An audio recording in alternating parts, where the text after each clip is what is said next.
আসসালামু আলাইকুম। জানিয়ে দেব এই মুহূর্তে হাতে পাওয়া সর্বশেষ ভয়ঙ্কর কিছু আন্তর্জাতিক আপডেট বাংলা সংবাদ। শুরুতেই থাকছে সংবাদ শিরোনাম। শুরুতেই জানিয়ে দেব ইরান যেভাবে তছনছ করল ইসরায়েলের আকাশ প্রতিরক্ষা। এরপর রয়েছে ইরানের দিকে যাচ্ছে পারমাণবিক বৃহত্তর রণতরী। এখন শুনছিলেন সংবাদ শিরোনাম, এবার বিস্তারিত। প্রিয় দর্শক, আপনি যদি এই চ্যানেলে নতুন হয়ে থাকেন, ভিডিওটি দেখতে দেখতে চ্যানেলটি সাবস্ক্রাইব করে আমাদের সাথেই থাকুন। ইরান যেভাবে তছনছ করল ইসরায়েলের আকাশ প্রতিরক্ষা। ইসরায়েলের বিরুদ্ধে ইরানের পাল্টা ক্ষেপণাস্ত্র ড্রোন হামলায় সরাসরি কয়েকটি গুরুত্বপূর্ণ স্থাপনায় আঘাত হানার বিস্মিত বিশ্ব। বহু বছর ধরে পরীক্ষিত ইসরায়েলের আকাশ প্রতিরক্ষা ব্যবস্থা যেন এক রাতে প্রশ্নের মুখে পড়ল।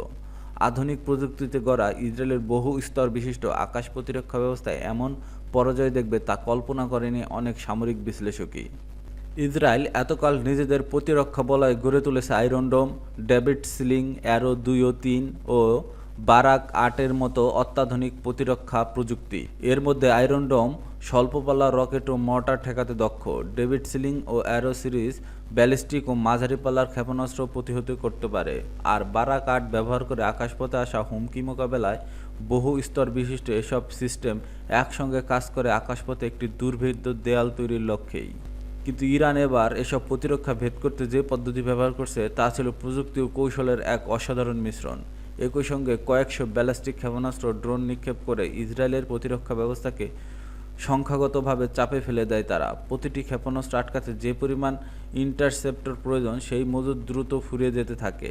এর পাশাপাশি ইরান ব্যবহার করে ফাত্তাহ 2 নামে হাইপারসনিক ক্ষেপণাস্ত্র, যা শব্দের চেয়েও 5 গুণ দ্রুত এবং যার গতিপথ অনির্দেশ্য।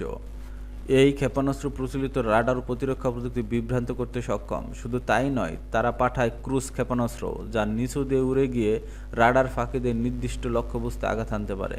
ইরান কৌশলগতভাবে ভুয়া লক্ষ্যবস্তু পাঠিয়ে ইসরায়েলের রাডার ও প্রতিরক্ষা নেটওয়ার্ককে বিভ্রান্ত করেছে, ফলে আসল ক্ষেপণাস্ত্রগুলো তুলনামূলক সহজেই লক্ষ্যবস্তুতে পৌঁছায়।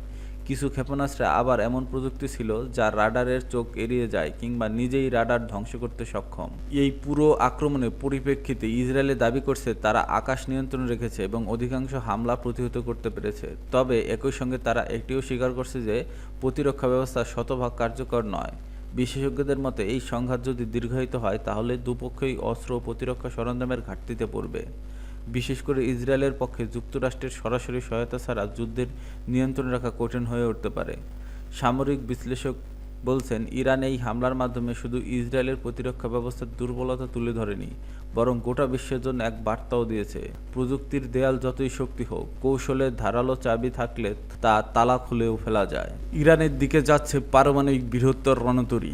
মার্কিন নৌবাহিনীর নতুন ও বৃহত্তম বিমানবাহী রণতরী ইউএসএস জেরাল্ড আর ফোর্ড ভূমধ্যসাগরের মোতায়েনের জন্য প্রস্তুত করা হয়েছে। শীঘ্রই তা ইরানের দিকে যাত্রা করবে। খবর দ্য নিউ ইয়র্ক টাইমস ও সিএনএনের। ইরান ইসরায়েল সংঘাতের তীব্রতা বৃদ্ধির কারণে যুক্তরাষ্ট্র মধ্যপ্রাচ্যে তাদের ঘাঁটিগুলো সক্রিয় করেছে। এছাড়া বাইরে থেকে যুদ্ধাস্ত্র এনে এই অঞ্চলে সামরিক সরঞ্জাম পুনর্বিন্যাস করা হচ্ছে। এরই সর্বশেষ আপডেট হলো ইউএস জেরাল্ড আর ফোর্ডও মোতায়েন হতে চলছে। সিএনএনের সিনিয়র প্রতিবেদক জ্যাকারি কোহেন বুধবার মার্কিন সূত্রের বরাতে জানান, আমেরিকার ফ্ল্যাগশিপ 1100 ফুট পারমাণবিক শক্তিচালিত ইউএসএস ফোর্ড আগামী সপ্তাহের মধ্যে ইউরোপে পাঠানো হবে বলে আশা করা হচ্ছে। এটি এই অঞ্চলে মোতায়েন তৃতীয় মার্কিন বিমানবাহী রণতরী হতে চলছে। সূত্র অনুসারে $13 বিলিয়ন এই রণতরী সম্ভবত ভূমধ্যসাগরে গত বছরই মোতায়েনের পরিকল্পনা হয়েছিল, কিন্তু বর্তমান সময়ের এর স্থানান্তর বিশেষ নজর কাড়ছে। ইসরায়েল ও ইরানের মধ্যে চলমান সংঘাত ঘিরে বিশ্বব্যাপী উত্তেজনা বৃদ্ধি পাচ্ছে। এ সময় জেরাল্ড আর ফোর্ড মোতায়েন মাধ্যমে মার্কিন শক্তি প্রদর্শন হিসেবেই বিবেচিত হচ্ছে।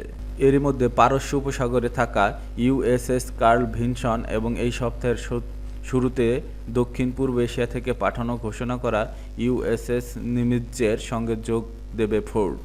এর আগে ওয়াশিংটন পোস্ট মার্কিন নৌবাহিনীর বরাত দিয়ে জানায়, ব্যালিস্টিক ক্ষেপণাস্ত্র প্রতিরোধে সক্ষম ধ্বংসকারী যুদ্ধজাহাজ ইউএস থমাস হান্ডার একে পশ্চিম ভূমধ্যসাগর থেকে পূর্ব ভূমধ্যসাগরের দিকে যাত্রা শুরু করতে নির্দেশ দেওয়া হয়েছে। এছাড়া আরেকটি ক্ষেপণাস্ত্র ধ্বংসকারী জাহাজকে অগ্রসর হওয়ার নির্দেশ দেওয়া হয়েছে, যাতে হোয়াইট হাউসের অনুরোধে তা প্রস্তুত থাকতে পারে।